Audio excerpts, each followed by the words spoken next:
What is up, ladies and gentlemen? I just got done watching Falcon and the Winter Soldier, and wow, this is how you do a debut episode for two characters such as Bucky and Falcon in this kind of setting, this kind of story.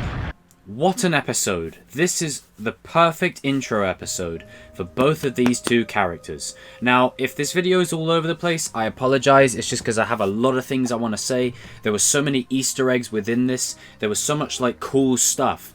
I'm just going to try and get things out of the way. So I found it cool that Bucky had a list, sort of reminiscent of Captain America's list, where Cap basically had a list of things that he needed to catch up on, Star Wars, all that kind of stuff. And Bucky's list is sort of reminiscent of Oliver Queen's list from Arrow, like a list of people, a list of targets, or a list of people he needs to make things right with for stuff that he's done wrong with, based on his Hydra history. And I got literal chills running through my body the minute Winter Soldier showed up. I saw the big metal arm coming through the wall and I thought, oh, you know, Falcon's just done a mission. Maybe Bucky's doing a mission. Nope. Nope. Not at all. It's a Winter Soldier flashback, and they used Jackman's theme. They used Jackman's original score for the Winter Soldier movie. They gave it back to Falcon. You can hear like the notes of the Falcon theme from the Winter Soldier movie in this. You can hear the Winter Soldier theme itself whenever Winter Soldier or Bucky's around. And just seeing how Bucky's kind of coping with it now, because what's interesting about Bucky's character is he's been in and out of the ice for however long. You know, him and Steve have had two different kinds of sleep. Sam, in other ways, has his own stuff, but I'll get on to Sam.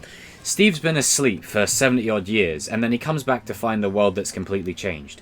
Whereas Bucky's been pulled in, put back in. You know, he's been pulled out, put back in, pulled out, put back in, pulled out, put back in. You know, he can't have any time to adjust. So now after he spent some time in Wakanda, I really hope we explore a little bit more about, you know, what he actually got up to while he was there with Shuri and co. But I do feel like we're starting to really see how Bucky's going to take to the new world. And I know Bucky's been here for almost as long as Cap has. But the difference with characters in Bucky, like Bucky and Falcon, is they've been sort of secondary, tertiary characters. They haven't been front and center. We haven't really had their stories explored. So yes, they may be, like, you know, fast forward a few years from now, Falcon and Bucky may be in more movies than, let's say, Steve Rogers' Captain America would be. So Steve Rogers will be in like 5 movies and these guys will be in 10. But you have to consider that a good 6 of those, these guys are just kind of hanging around in the background and they don't really have an arc. In this show, they have an arc. And that ties me straight into Sam. I cannot tell you how... Oh, it boiled my blood, right? As soon as they announced the new Captain America. And the thing is, you know, I've read the comics. I know about US Agent. I know about John Walker. I know about all this, okay? And it still annoyed me. It's just annoying seeing this poser just stand there with the shield that was either Bucky or Sam, you know, but meant for Falcon, right? Only those two I will accept holding that shield. Only those two. Not this guy. Hell no. Almost threw up. And then he does the wink at the camera, and I'm like, ah, shut it, get off. Get off. And you can instantly see in that moment Sam's regret. He regrets it. He regrets it. He feels probably ashamed of what he's just done. You know, Cap gave that shield to him. And he gave it back to the government in, you know, the Smithsonian exhibit, where the same exhibit from the Winter Soldier was. You know, to complete that collection and to really keep the symbol alive. And then they just go and give it to some brand new dude. You know, and then obviously we got Zemo in the mix. We had Batroc the Leper. He reappeared. He was in the Winter Soldier movie. And what's so great about the opening of this episode is it's very reminiscent of that movie. Cap jumps out the plane, no parachute. Falcon jumps out the plane, no parachute. I mean, obviously he doesn't need one, but you know what I mean. There's this sort of parallel. And the guy that, you know, Captain America fights on the boat is Batroc the Leper. That's who Falcon goes up against here. And he ends up escaping, so obviously he's going to be back down the line. So you've got Batroc the Leper, you've got Baron Zemo, and you've got the new group. So these three, I think, are all going to sort of collide towards the end, and you're going to see all the storylines come to a head. Seeing Rhodey was cool. Like, this is why I love the MCU, is it's not there's no big deal for Rhodey to be there. You know what I mean? It's not like every character's going, oh my god, Rhodey, you're here. Like, they're just like, oh, hey, Rhodey, what's up? And that's how great the MCU is, because while we're watching it, we're going, oh, hey, War Machine's here, cool. But the characters are just like, hey, Rhodey, what's up? You know, it's just, that's how good this universe is. And I've said it before and I'll say it again. This level of interconnectivity, this level of just, you know, where they're taking these characters, the way they make it feel so organic, it just works. And seeing how War Machine and Falcon have evolved, you know, from butting heads in Civil War, you know, on opposite sides, both have just lost their best friends. You know, Rhodey's lost his friend, Iron Man, obviously Tony, snapping, but Sam's, for all intents and purposes, you know, no longer with his friend who's now retired. You know, he's an old man, he's lived his life, and both are just kind of probably trying to find their feet in the new kind of world. And I'm interested to see what the angle they take with Rhodey, because lest we not forget, Rhodey's been here since the beginning as well. Now, I know Terrence Howard played him originally, and then Don Cheadle took up the mantle from Iron Man 2. But ultimately, Rhodey's been around as long as most of the MCU characters. He's probably been here he's probably the only longest serving one next to Iron Man and Nick Fury. Like Iron Man, Nick Fury, you know, I think that's it. It's just War Machine, Nick Fury. I think those are the longest serving ones. After that, Hawkeye and Thor and Captain America were introduced, and then it kind of just went from there. But just seeing Sam's face when he has to see it on TV, I think he realizes that he's made a mistake. He's made a huge mistake.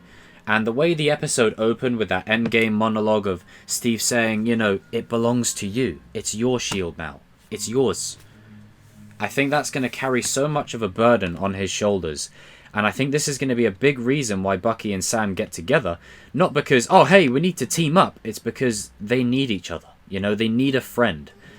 Bucky needs someone to actually, you know, to not judge him in the sense of his Hydra past, but someone who actually understands what kind of turmoil he's going through and the demons that he's battling. Just seeing him staying in a crummy little studio apartment by himself, waking up, having nightmares about all of his Hydra history, that then elevates that line. You remember that line in Civil War where Tony's grabbing him by the neck saying, do you remember any of them? He's like, I remember all of them. Tied up, right here, right here. And then Sam needs Bucky because he needs someone to really sort of uplift him, to empower him, you know? And that's why I'm so happy that Rhodey was with Sam at the beginning. Because even when Sam gives up the shield, Rhodey's like, dude, what are you doing? He flat out calls him out on it. He's like, dude, he gave you that shield. That's yours. He gave it to you. He gave it to you not because he thought you'd look cool. He gave it to you because he wanted you to take up the mantle. He wanted you to take the responsibility. And I think Rhodey just saying, you know, I'll be in touch is a way to imply, you know, it sets up his show and a return for later in the season. So yes, we'll be getting War Machine appearing later in the season, which is going to be awesome.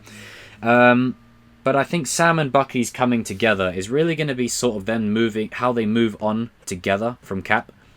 And there was a moment in one of the latest trailers where, you know, it's obviously them going towards the fight on the freeway. Falcon flies and then Bucky runs at high speed. Like, they're perfect. Falcon handles the air, Bucky handles the ground. Like, you've got air, ground. You've got balance there. Balance.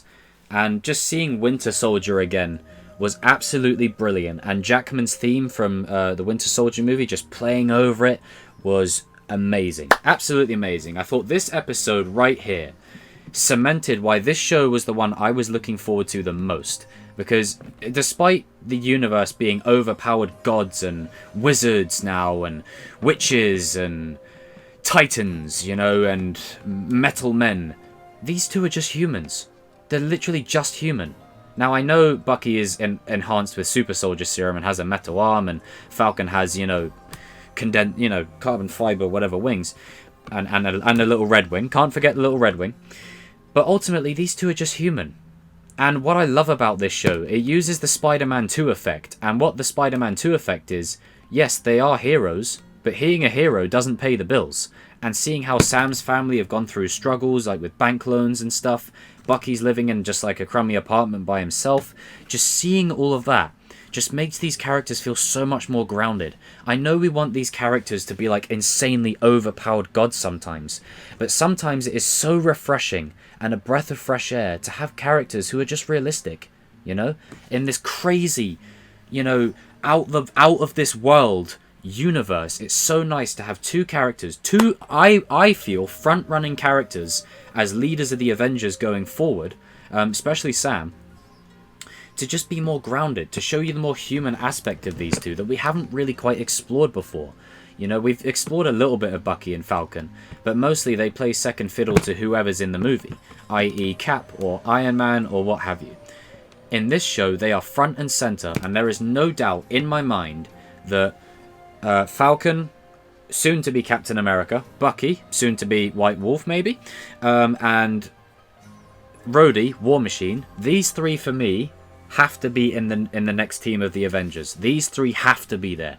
They have to be there as a way to sort of usher in the new and then pass on the mantle fully, not just, you know, everyone retires and that's it, but to pass on the mantle fully, and then Bucky and, you know, Sam have a couple of runs in the Avengers, and then they move on, and then we have the new characters like the X-Men or Fantastic Four or whatever. But there's a lot of potential for these two. A lot of potential. And there's still so much potential for Rhodey as well. I can't wait to see where that's going. And I'm interested to see how they wrap up US Agent and all that kind of stuff. But just having this show very reminiscent of Winter Soldier was cool. And I've said it from day one. This is going to be the best MCU shows thus far. WandaVision may have had like like a super powered Bonanza battle, may have got, you know, Ralph Boner, but ultimately this is going to be the show that I think many people, it's going to be the most realistic, the most heartfelt, and the most grounded in terms of breaking these characters down and building them up. And that's what we're doing. We need to break them down hard and then build them up. And the Loki series is just going to be chaos. And there's so many great things to look forward to. I really enjoyed this first episode. I cannot wait to talk to you guys down in the comments section about it. If you guys are new to my channel and you haven't subscribed already, make sure you do. Give this video a thumbs up. I talk Star Wars, Cobra Kai, Marvel, Transformers, DC, anything you can name, I talk about it. So make sure you're here because this is a good pop culture discussion channel and all views are welcome. And, you know, that's part of the fun. That's part of the fun. So guys and girls, leave your comments down below.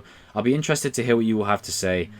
And yeah, man, do you know what? When I was watching the episode, it didn't dawn on me that they didn't just throw a Winter Soldier flashback in there. And this is what's great about the show already. They didn't throw the Winter Soldier flashback in there just so they could say, hey, here's the Winter Soldier again. Here's a random mission showing he has nightmares. It actually serves the story because the guy he kills is the son of someone that he's trying to make amends with, you know, someone that he's trying to befriend. And I think that's going to be part of Bucky's arc, is just, you know, telling that guy, look, I was brainwashed, I killed your son, I'm so sorry, you know, and all that. And then Falcon's arc is about becoming Captain America, and, you know, I cannot wait for him to get the red, white and blue on his suit. It's going to look sick. But I really hope Bucky gets like a new kind of persona. Ditch the Winter Soldier and become like the White Wolf or something. Just something cool. Something like that. Something very reminiscent of his new self. You know, be like a Wanderer type character. But yeah, Bucky and Sam, buddy cop movie for the win. Let me know what you guys thought of it down in the comment section below. I will see you all in another video soon. And as Anthony Mackie would say, cut the check.